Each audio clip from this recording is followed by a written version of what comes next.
Right. Well.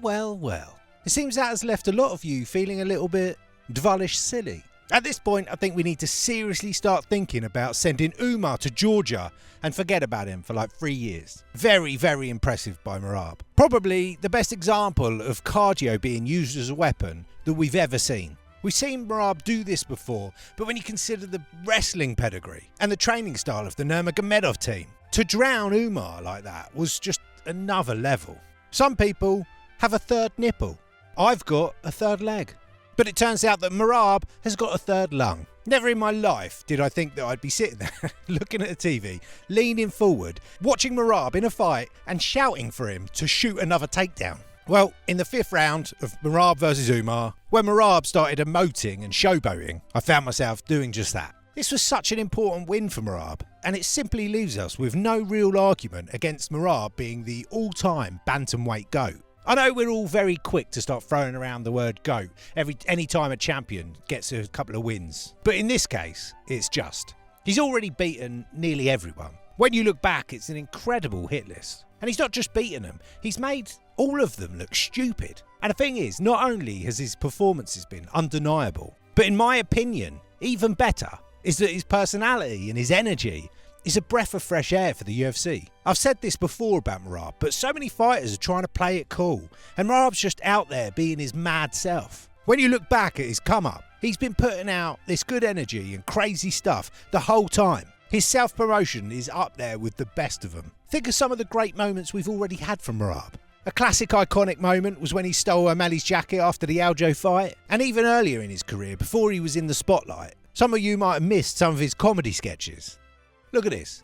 Where's all the other fighters doing all this shit? It doesn't cost anything, does it? Get on there and have a crack. Forget all the Conor and Colby toxic shit. This is what we need. Good old-fashioned fun. Let's stop for a second and all enjoy this Merab moment. Oh, let's go.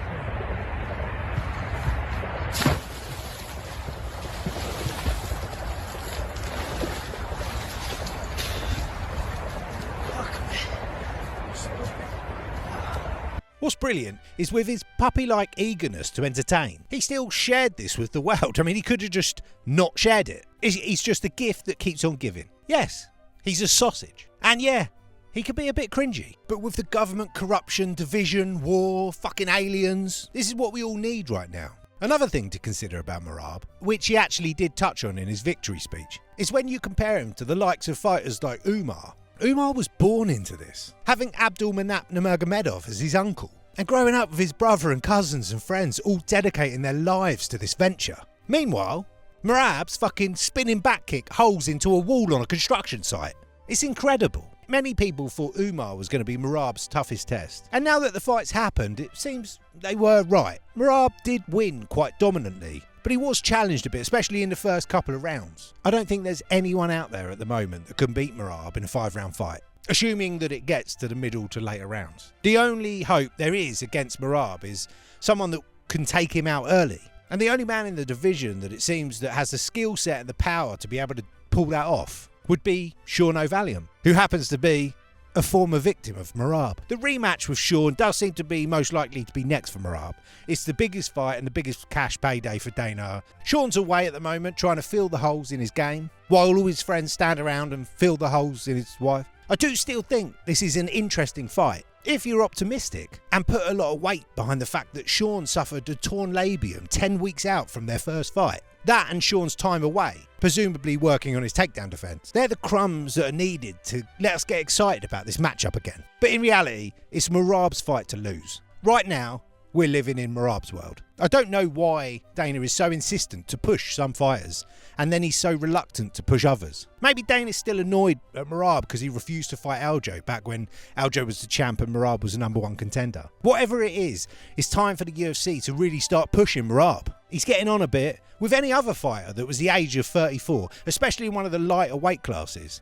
At that age, you would assume that they're just literally about to fall off the cliff, and really you'd only have 1 or 2 competitive fights left in them. But with Merab, you just can't really say that. He's already doing things in the cage that you wouldn't consider humanly possible. So who knows? He could easily beat Sean again, probably rematch with Umar and beat him again, and maybe get a couple more wins. And then he'd be in a position where it's very unlikely for another bantamweight to ever really catch up and break his record. Boys and gals, hardcores and casuals, I think we're looking at the unlikely, crazy, machine-like, all-time GOAT of the bantamweight.